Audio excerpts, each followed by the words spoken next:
believe in a higher world beyond this material dimension that we currently exist in? Do you believe in such beings as spirits and angels, and that it's possible to communicate with such beings when you need help and guidance in your life? Do you believe in the power of mind and of the human spirit, and that this universe in which we live is far more magical and fantastic than we have been told? If so, you're not alone. And in this podcast, we will endeavor to talk about some of these subjects and focus on the growth of our greater selves. This is the infinite journey.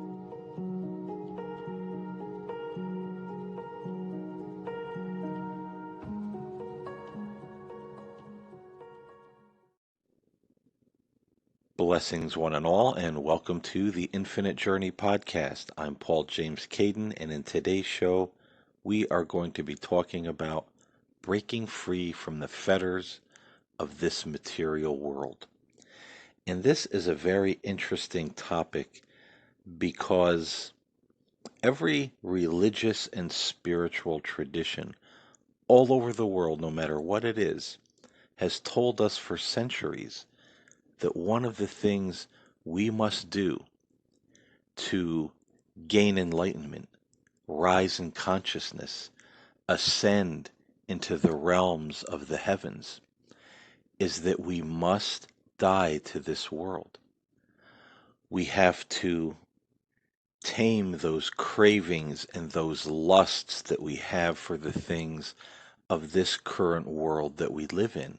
Now, that doesn't mean that we walk around like zombies and we don't have any desires, we don't do anything, we're just waiting to die and, go to heaven or, reach enlightenment.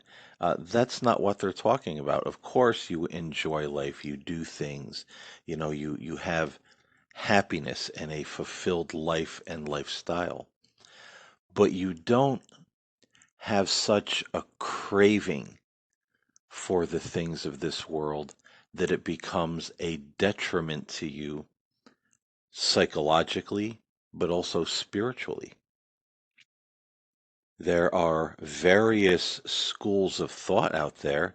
The Gnostics believe that there were beings called the archons, and the archons were the ones who created this material world, and they keep souls trapped within it. They keep us in this loop. They keep us tempted. When we die, we're reincarnated because we always feel or we're convinced by the archons at our time of death, who may appear to us as our loved ones or an angel, and tell us, oh, you have to go back. You have this unfinished business.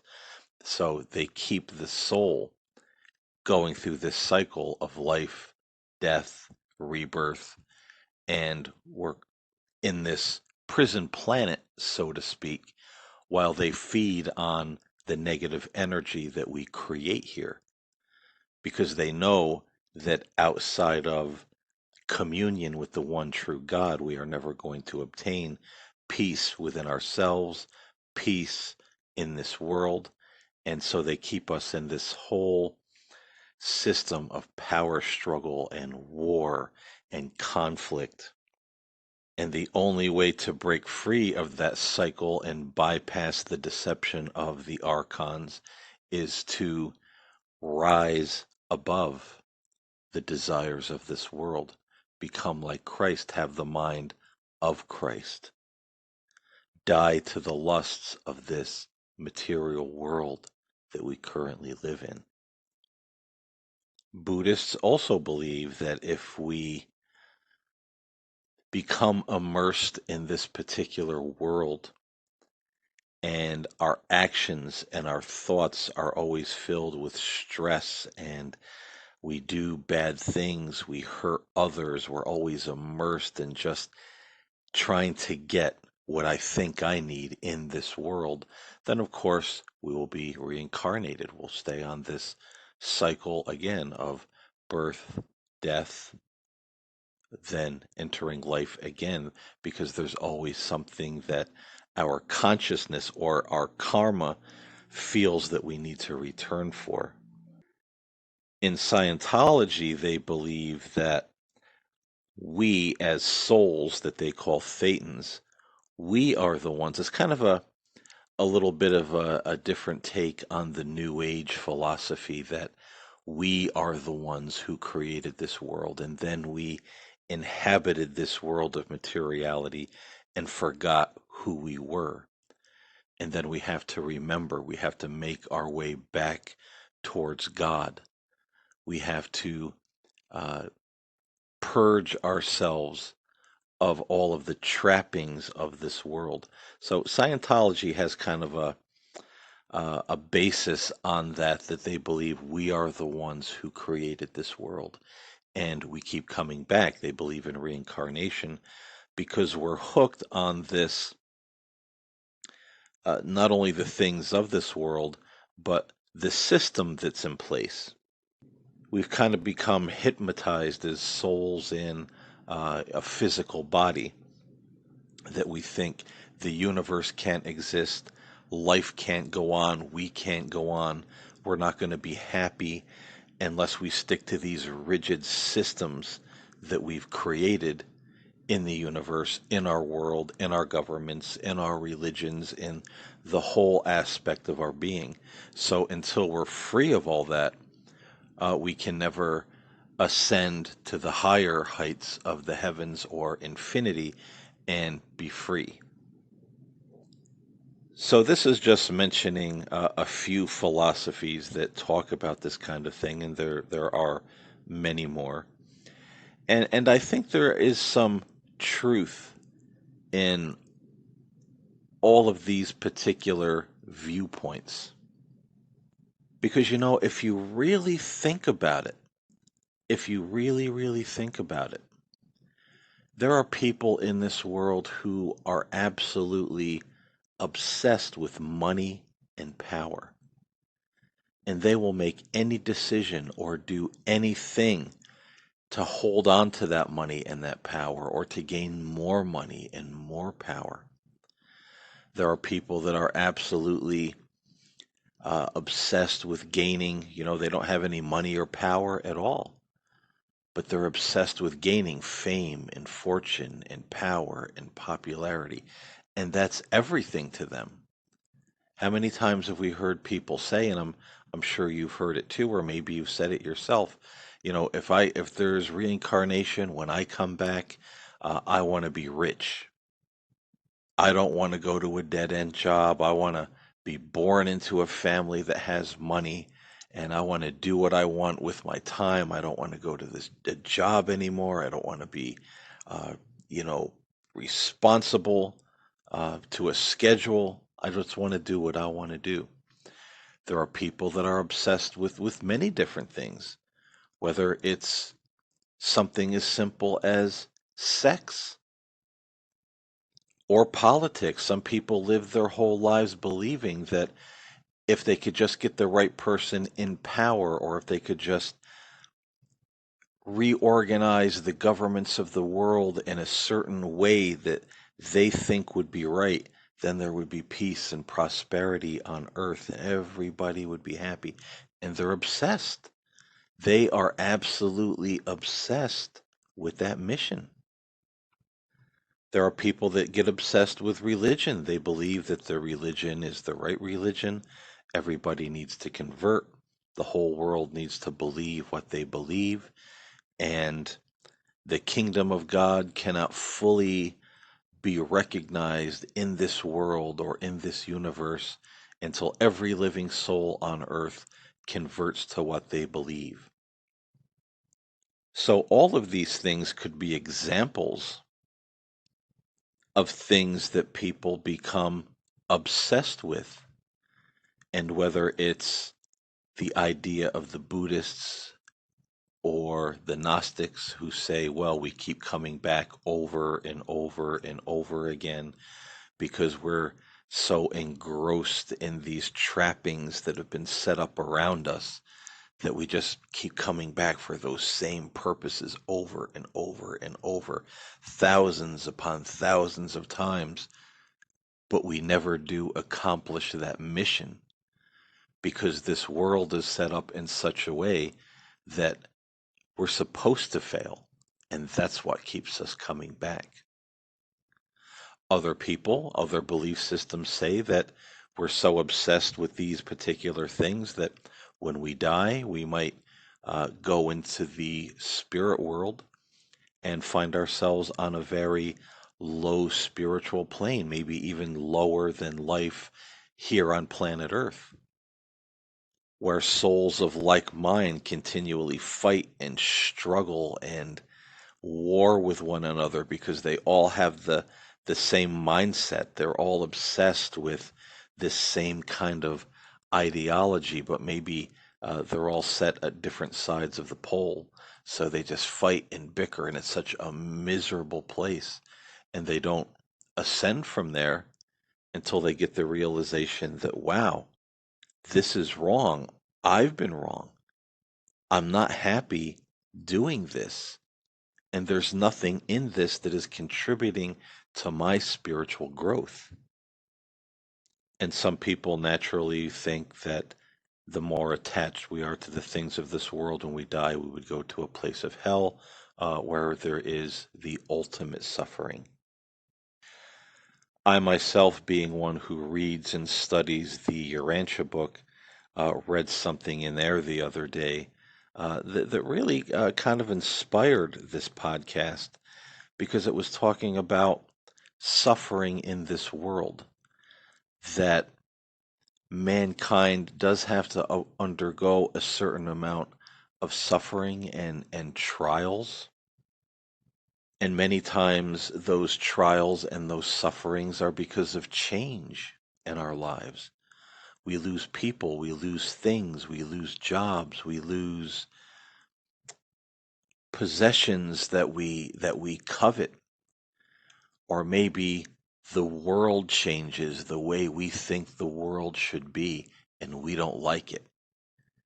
And we have sadness, we have nostalgia, we have depression, we have anger, we have resentment.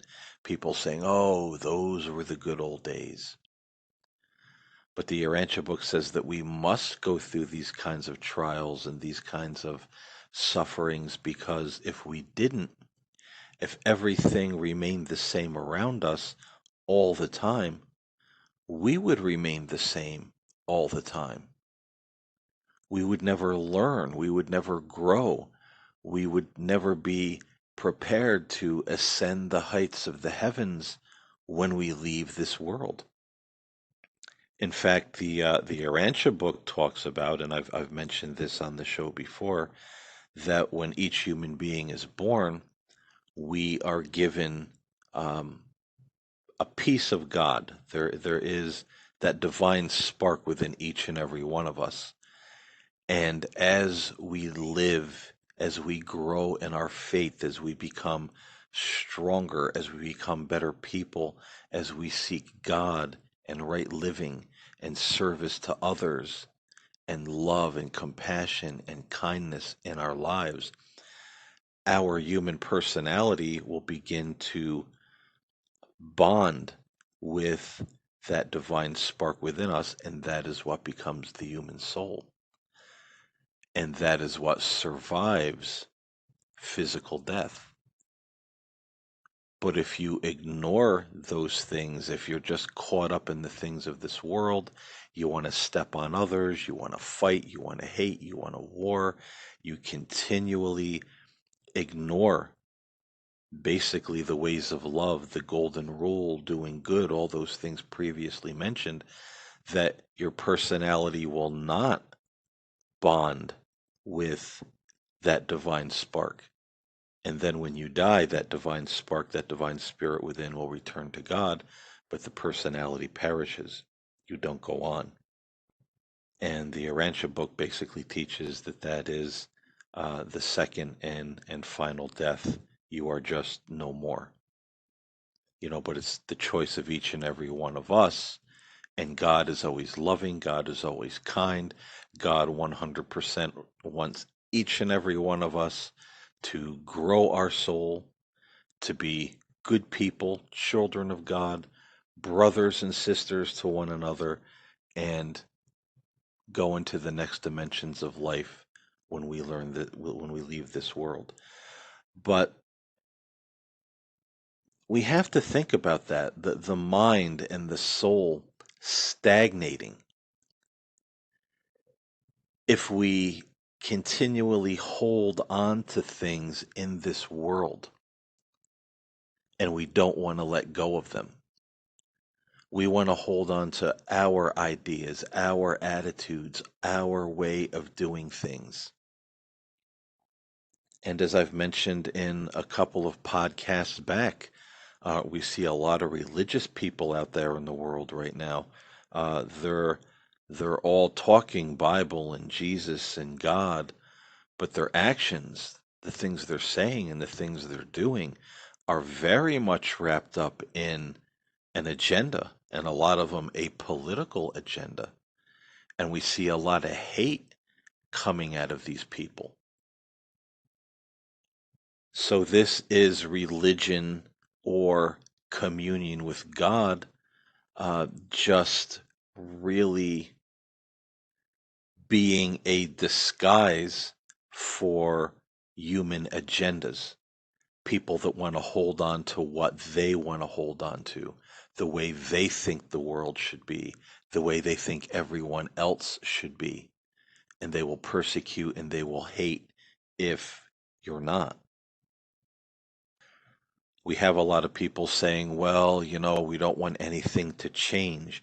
Change is evil. We need, in the United States, everybody wants to go back to the good old days, the way it was in, the 80s, the 70s, the 60s, the 50s. Back in the good old days, that's how we need the government to be. That's how we need the country to be. That's how we need people to behave. But I had another show a ways back. It was a show that talked about the paranormal, and my co-host, his by the name of Stan Wanglin, he had a show called Just Thinking, and he had a show entitled "Were the Good Old Days Really So Good?" And he's an older gentleman. He's approaching 70 years old, and he talked about how people look back, so with so much nostalgia. Oh, we need to get back to the good old days. And they live their whole lives trying to get back to the good old days, protesting and fighting and hating and resenting or mourning that we're no longer living in a certain time and in a certain era. Their lives are always in sadness, mourning for what once was. But he said in that show, if you look back, there was this very happy plastic face of the American dream. People went to work, people went to church every Sunday, but the way women were treated was absolutely horrible. The way blacks or, people of color were treated were absolutely terrible. Look up some of the comic strips and even Halloween costumes and things that were in newspapers and magazines back in, the 50s and the 60s. Absolutely horrible things that were written about people of color, especially black people. So was it really the good old days, or it was the good old days for, white America? And we see people trying to change that in this particular time we live in, and there are a lot of folks that don't like it. No, we like privileged white America. And these are people, again, that many of them claim to be religious, but look what they're holding on to. They don't want that change. Their souls and their minds have stagnated because they're perseverated on this particular point in time in history or in their lives, and they'll do anything to get back to that. Even if there are people in our society that are our neighbors or go to the same church as we do, if those people are hurt, overlooked, trampled over, insulted, made to feel like they don't belong in our society. And folks, that's just wrong. To want to go back to that kind of life in any country, that is not exuding the love of God from your heart and your soul, because you don't care what happens to your brothers and sisters, no matter what color they are. You just want what you want because to you, that was the good old days. And so we have to start to, divest ourselves of these things. We have to embrace certain changes. We have to look to where the Spirit is leading us in our own lives through trial, through change, when things aren't working out quite the way uh, we think they should. Maybe we need to stop and pause and say, what is God trying to tell me in this? Because no matter what I do, no matter what I try, no matter how hard I try to get back to what I thought was so important, there just seems to be an impenetrable wall. Why is that? Is God urging your mind to expand and your soul to grow? And it's not that God is sending us, these trials, uh, particularly when we talk about the Arantia book and the way it presents God. It presents him in a very loving and a very kind way. And he doesn't test us and send us suffering and trials through disease and physical sufferings as many religious people do. Those things are just things that happen in our natural world as it is right now. It's not God sending them upon us. But now there are certain other things that may be orchestrated by God or the angels, as I said, going through a certain trial because things are changing. Your own life, the world, God just seems to be saying, you can't go back to that. You can't stay on this road you're on. This is not a good place for you to be. You have to see the light and rise above and change direction. See, folks, that's what it's all about. And we need to pay attention to that. We can't always be angry and mean and hateful and violent and scream and cry and go through all these menageries when things aren't going the way we think they should go. And that's part of dying to this world, or getting rid of all of these attachments to the things of this world. Now, that doesn't mean if change is taking place in the world and it's bad that we shouldn't stop it. It's not like if suddenly the next Nazi regime springs up in America and starts overtaking society and the country, that doesn't mean we sit back and go, oh, well, I guess that's just the change God wants in the world and I have to learn from it. No, we have to know right from wrong. And we have to know that human beings, especially when they are obsessed with the things of this world, particularly power, money, and fame, it will drive them to do some very terrible things to gain control of more power, more money, or all of it. And so there's a difference there in realizing when God is trying to show us what we need to change or look at differently in our lives, as opposed to something really bad or evil that is happening that we need to step up, come together, and put to an end. But see, if we all started working on our own enlightenment, rising in consciousness, rising above all of these trappings, well, then we wouldn't be having wars.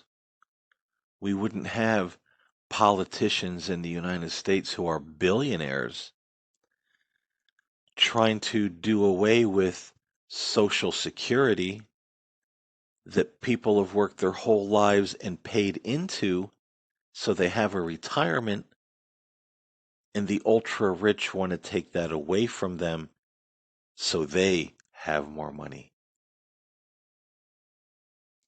And people that are obsessed with their own ideologies and the things of this world, they can't even see common sense. There have been talks about Social Security here in the United States, just as an example, where they say, hey, this is something that the people pay into, that is their money. And the government somewhere along the line labeled it as a tax, which means they can pay out the little bit that people might get each month and then take the rest, which can be millions or billions of dollars out of the Social Security fund. And people have said, and then they'll say, well, Social Security is going under. It's going bankrupt, and and it's been suggested to these people, and I've seen this, uh, you know, presented to politicians on TV, where they'll say, well, why don't you just leave the money alone, and that will start to kind of course correct because you're paying out what the little bit that the people get, and then you take all the rest. Why don't you just leave it alone? And what was the response to that every time was, we can't do that. Like something horrible and bad was going to happen if they left that money alone. And now we have people, who think something like Social Security is a benefit like welfare, but it's not. This is something that every man and woman that works in the United States pays into every week of their life that they work for their retirement. Or if they become disabled, something happens and they can draw on it earlier in life. But that's just an example. And, not to get in, politics are such, especially in the time we're living in right now, you can always make a great example of the actions and the mindsets of people based on a lot of things that are going on politically right now because it's absolutely out of control. But again, this is just an example of how people become obsessed with these ideas and they can't hear, they can't reason.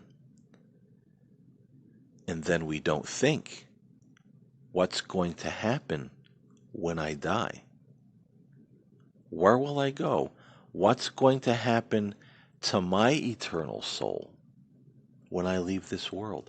And I think that's why so many people are afraid of death. Even people who are spiritual or religious. You talk to them about death. Oh, I don't want to talk about that. Well, that creeps me out. That makes me nervous. And I hope I'm ready when my time comes. Well, why aren't people making sure that they're ready? As we talked about in the last show, living your life preparing for your death. Doing all the things that are right and good and kind and loving. It doesn't necessarily cost money to do that. Most of it does not. And it certainly doesn't involve, planting all of our roots into the things of this world. And it certainly wouldn't be worth dying and coming back to this world for anything. I mean, not in my book. It wouldn't be worth dying and going to hell or a lower spiritual realm where there's more suffering and fighting and bickering among souls than there is in this world. It's not worth dying and the personality not going on because we didn't merge with that divine spark that was given to us as a gift at our birth. And see that's the one that I always kind of lean more towards. I've had a thought that was something like that back when I was in my early mid-teens. I remember talking to my friends about it, and that's why I find this Urantia book. If you don't know what that is, it's spelled Urantia, I believe, if I spelled that right, book. And it's something that I started to read, and I saw a lot of ideas in that book that I thought about that I never heard anybody else talk about. And so it resonated with me. And I believe it's very possible that we could forfeit our spiritual life by letting our personality just die and return to nothingness, and the Spirit of God within us departs and goes back to where it came from. But no matter which one of these scenarios are correct, one or all of them or some of them, or whatever the case may be, I don't think anything in this world is worth staying on that cycle for, whether you come back to this life and repeat it, whether you carry it into your next life, or whether it somehow affects your chances of survival into the next life. Didn't Jesus say, "Where your heart is, there your treasure will be also"? So, where is your treasure? What is it that is of most importance to you? Is it in politics? Is it in sports? Is it in fortune and fame and sex, being a ladies' man, or a man's woman, or however that would go? I don't know. A rock star, a sex symbol, whatever people want to be. Is it most important to you? Does your treasure lie in saying, geez, I want to get the world back to the way it was when I was younger, back in the 90s or the 80s or the 70s or, the 50s, whatever? Is that the thing you are absolutely obsessed with? Where is your treasure? I think that's a really good exercise for all of us to do and sit down and ask ourselves, what is really important to me? And see, I'm kind of a visual person with something like this. I kind of envision it as taking a piece of paper, drawing a line down the middle, and how people make a pros and a cons list in each section. I would put God, and then I would put everything else on the other column, and I would just write down underneath each of those headings, God and everything else, starting from number one and going onward. What is most important to me? And see how many of those things that are so important to you are in the everything else category. Because most people, everything else dominates. And when everything else dominates, then that is a great indication that we are much too immersed in the things of this world. And maybe we better start rearranging our priorities. Because what do most people think about in a day? It's the work, it's how much money they make, what needs to be done when they get home, what projects around the house that they need to work on the weekend. What do they want to buy? When are they going to get the new car? When are they going to be able to move? When are they going to get that new house? Are they going to get that promotion at work? Someone who does a lot of spiritual counseling. Most people, the things they ask, when am I going to get more money? And when is my ex-lover coming back? For years, that would be 9.5 people out of 10 that come to me every day. So out of every 10, there's maybe one person or sometimes less that wants to talk about something that's bigger outside of the sphere of this world's influence. So everything else really does rule most people's lives. And they're really not thinking about how they can expand their relationship with God, how they can be of service to others in their community, or even starting a little blog on the internet, just something to put out there to encourage others, to help others, to let other people know that you care. If you can donate money, great. If you have a bunch of old toys or clothes in your closet that you can donate, great. Most people aren't thinking about how they can spend time with their family on the weekend and do things to come together, make some nice memories, have fun, be in each other's company. No, they're thinking about what they have to do on the weekend. Get the kids to the football game, get the kids to the soccer game, go to the soccer game, go to the basketball game. Mow the lawn, clean the house, trim the tree, outside, the branch that's overgrowing. All these different things that are a continual bombardment of everything else. And then it spirals from there into, again, the politics, or some people, organized religion, how their pastor or their priest tells them to live their lives. And sometimes what comes from the pulpit doesn't necessarily jive with what's in the book that they're supposedly upholding. So making that list to see where your treasure is, where is your heart? What do you think about most of the time? What do you devote most of your time, attention, and thought life to? And chances are for most people, it will go in the everything else category. And that is a bit of a red flag to say, hey, wait a minute. Maybe it's time to uh, rearrange some priorities here. And you know what's going to happen if you rearrange those priorities?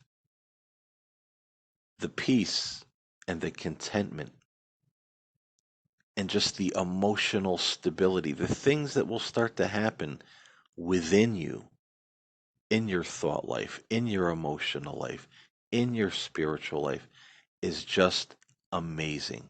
I've never met anybody who didn't say after doing something like this that it felt like they never lived before. They didn't even, they couldn't even remember what they did, how they functioned, being so buried in the everything else. And then one of the incredible benefits after that is, that starts creeping into your physical environment. As we think, so we are. So you start to see life begin to shape itself in these awesome little ways that are a blessing. And I think that's because when we start getting our lives on track, when we start purposely trying to follow the ways of the good, follow the ways of God,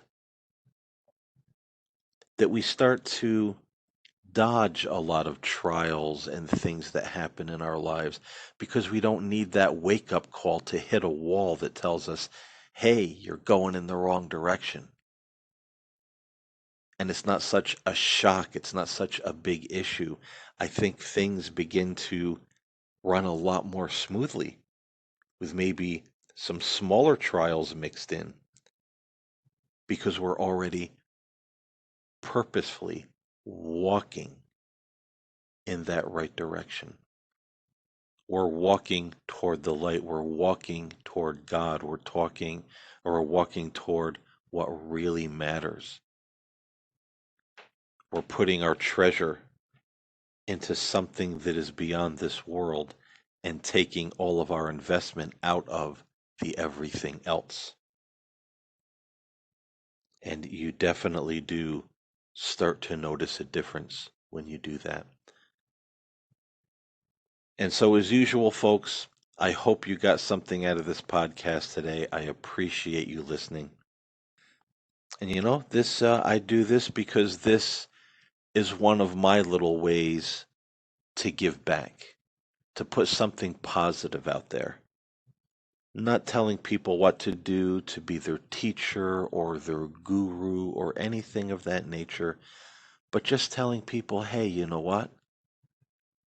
It's okay to get out of the ego. It's okay to get out of that headspace that everybody else wants to fill with their ideas. And it's okay to listen to your own heart and say, hey, God, are you in there? What are you saying to me? What do you want me to do? What do you want me to know? And you're going to be so blessed when you do that. And so this is just one of my little ways to try to put something positive out there to help people. And I really hope that it's helpful to those of you to those of you that listen to this podcast. So again, I thank you for listening. I appreciate it.